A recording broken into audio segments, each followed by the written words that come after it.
O homem é um ser que nasce para o bem, para o belo e para a verdade. Isso foi um fato declarado por vários filósofos antigos séculos antes de Cristo. Mas por que disso?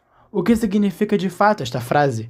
Bem, observando os outros seres vivos deste mundo, nós vemos o quanto que o homem é um ser distinto entre todos os demais. Observe, por exemplo, as plantas. Elas nem pensam, nem sentem e nem desejam. Elas têm sim consciência, e é isso que os torna seres vivos. Mas, fora isso, não tem mais muitas características.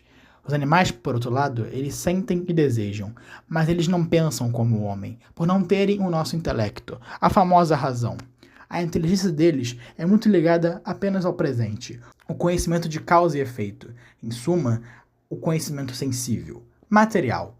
Já o homem, ele cria conceitos metafísicos. Ele conhece a essência por trás das coisas. E é isso que o torna diferente. O homem é um ser, como diria Platão, como se fosse uma mistura dos animais com os deuses. Séculos após isso, essa frase deveria ser adaptada por Dionísio, no qual ele diz que o homem ele sente como os animais e conhece como os anjos. E isso tudo torna o homem especial. Porém, um erro muito grave da psicologia contemporânea é acreditar que o homem não tem muita diferença entre os animais, que ele é um ser que sofre como os animais, digamos assim.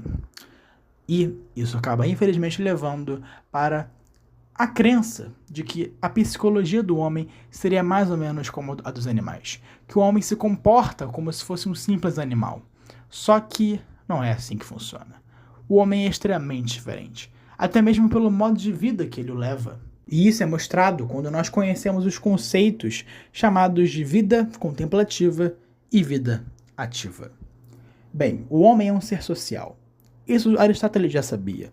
Ele havia nos ensinado que o homem cria as grandes cidades justamente porque não tem como escapar delas. O homem nasce para tal. Ele nasce para viver em sociedade em comunhão com os demais. Afinal, a base da nossa sociedade são as famílias, a união do homem com a mulher. E isso faz com que a humanidade cresça ainda mais e crie as cidades. Os únicos homens que não são adaptáveis a esse estilo de vida são justamente os homens que vivem na vida contemplativa. Porque, como eu falei no início do vídeo, a função máxima do homem é realmente viver para o bem, o belo e a verdade. Em suma, conhecer a essência divina, a essência por trás de todo mundo, o próprio intelecto e vontade de Deus. Mas, para isso, o homem precisa realmente expandir a sua raça. Afinal, o homem não é como os anjos, que não precisam se reproduzir. O homem, como eu falei, é uma mistura dos animais com os anjos. Ou seja, o homem também sente e também se reproduz. Porém, sua missão principal de vida é conhecer a Deus. Em suma, conhecer o bem, o belo e a verdade, que também é a missão principal dos anjos. Porém, o homem também tem uma outra missão, que é construir famílias, expandir a sociedade no geral. E é assim que ocorre a divisão entre os dois tipos de vida. A vida ativa seria a vida realmente em sociedade, no qual a principal missão seria construir uma família. Já a vida ativa é a vida destinada unicamente à contemplação da verdade, a vida virtuosa por excelência. É claro que a virtude também pode estar na vida ativa. Na verdade, é uma obrigação moral estar. A questão é que é na vida contemplativa no qual nós realmente nos santificamos completamente, porque é nela no qual a gente supera todos os nossos vícios e adquirimos todas as virtudes. A vida ativa, porém, é igualmente nobre.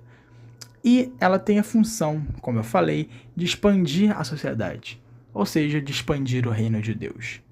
E isso é uma coisa que a psicologia devia aceitar nos nossos dias. Afinal, a vida humana se divide especialmente nesses dois estilos. Se nós não tivermos noção disso, é impossível se falar no psicológico do homem, muito menos se ele está saudável ou não.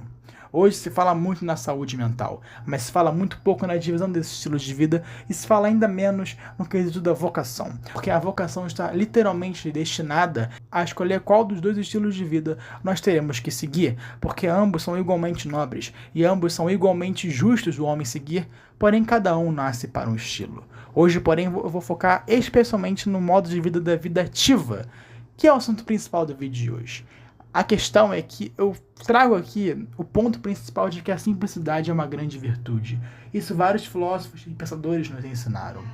Porém, a vida simples pode se manifestar tanto na vida ativa quanto na vida contemplativa, porque o homem deseja a felicidade acima de tudo, e especialmente nos dias de hoje, ele acredita que a felicidade precisa de muitos fatores para acontecer, seja fama, o dinheiro, mulheres, sucesso nas redes sociais, enfim, o que você quiser. Eu, porém, defendo que a felicidade está literalmente nas coisas simples da vida, porque nós nos sentimos muito mais felizes fazendo coisas tão triviais, tão comuns do nosso dia a dia, do que obtendo grandes sucessos. É claro, os sucessos nos trazem felicidade, porém uma felicidade muito momentânea. Eu diria que a real alegria do homem está no seu modo simples de viver, nas coisas básicas do seu dia a dia, no seu cotidiano, na sua rotina. E esse é o foco para mim do vídeo de hoje, a vida ativa. Porque hoje se fala muito pouco na importância de construir uma família. O mundo moderno quer que você faça isso o menos possível. Nas épocas antigas falavam que a humanidade ia se expandir tanto que a humanidade ia ter que parar de fazer filhos, ia ter que ter um controle populacional, coisa que aconteceu na China por muito tempo. Isso, porém, não é uma grande verdade. É dito na Bíblia que Deus diz a Adão e Eva para que eles se reproduzissem e expandissem a humanidade. Hoje, porém, a humanidade faz o contrário, ela tem cada vez menos filhos. E se esquecem da nobre missão que é construir uma família. O homem, realmente saudável, realmente com a saúde mental em dia, não deve, de maneira nenhuma, ter como principal desejo de vida ser um pai de pet. Claro, eu de maneira nenhuma tô falando aqui que ter um cachorro ou um gato é algo ruim. Eu tenho um cachorro, eu amo os cachorros, eu amo animais. Eu acho que é extremamente necessário você ter um pet, mas não você ser um pai de pet. Eu quero dizer aqui é da importância do homem querer ter filhos, querer ter uma esposa, querer construir uma família. Porque isso está a simplicidade do homem. Chesterton vai dizer que não há nada mais extraordinário do mundo do que um homem comum, mulheres comuns, com seus filhos comuns. E, para mim, isso se manifesta muito pouco nos dias de hoje. Eu creio que a principal época no qual isso estava no imaginário das pessoas era na época da Idade Média, ou seja, a era da cristandade, no qual os homens e as mulheres sabiam dividir muito bem os dois estilos de vida, a vida ativa e a vida contemplativa. Aqueles que nasciam para a vida contemplativa se tornavam monges, padres, eremitas, que tinham em abundância na época. Porém, muitos também queriam seguir a vida ativa, porque era a vocação deles. Então eles se preocupavam em ficar em seus feudos, nas suas fazendas, criando vários filhos para expandir o reino de Deus e para expandir a humanidade. Porque você se dedicar unicamente a Deus na sua vida, que é aquilo que os santos fazem, é algo muito nobre. Só que você construir uma família, construir filhos, dar novos frutos para a humanidade, expandir o reino de Deus, também é igualmente nobre. Isso foi uma coisa que se perdeu muito nos dias de hoje. Tanto a vida contemplativa quanto a vida ativa. Porque esses dois estilos de vida têm como centro, têm como foco principal a simplicidade, que é a nossa felicidade.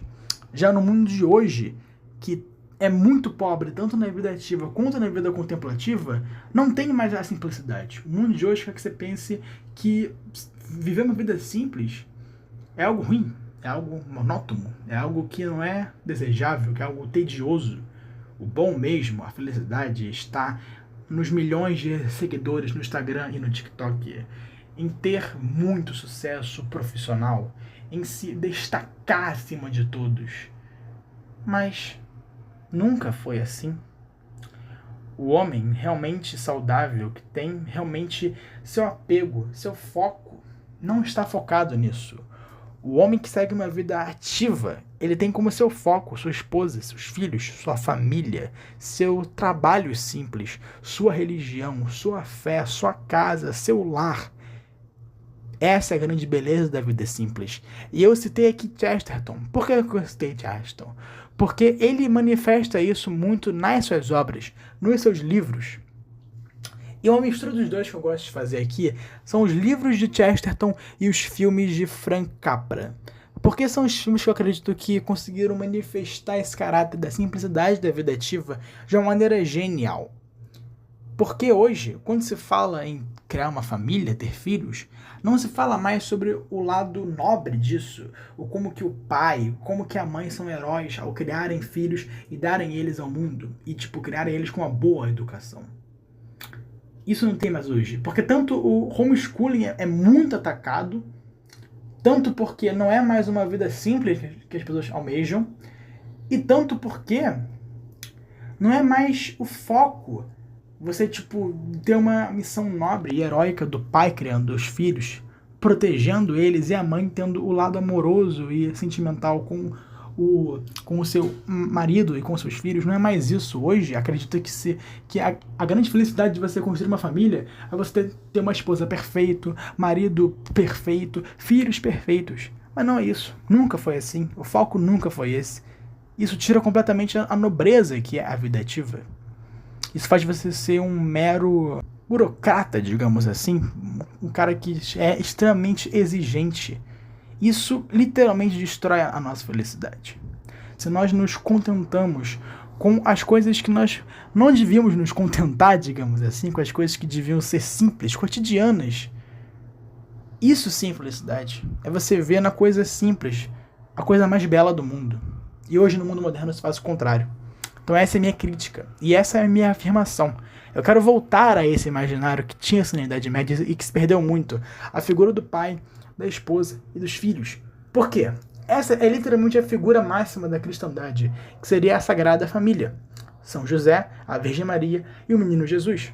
E eu creio que se os psicólogos não ficarem atentos nisso, em conseguirem dividir a vida ativa da vida contemplativa, e acima de tudo, verem a grande missão central que há em cada uma delas, eu creio que a psicologia nunca vai sair do lugar, e o psicólogo que segue a linha atual, a linha contemporânea, nunca vai ser um bom psicólogo de verdade. Ele pode ter 1 milhão de clientes, mas ele não vai ser um grande psicólogo. É isso que eu quero dizer.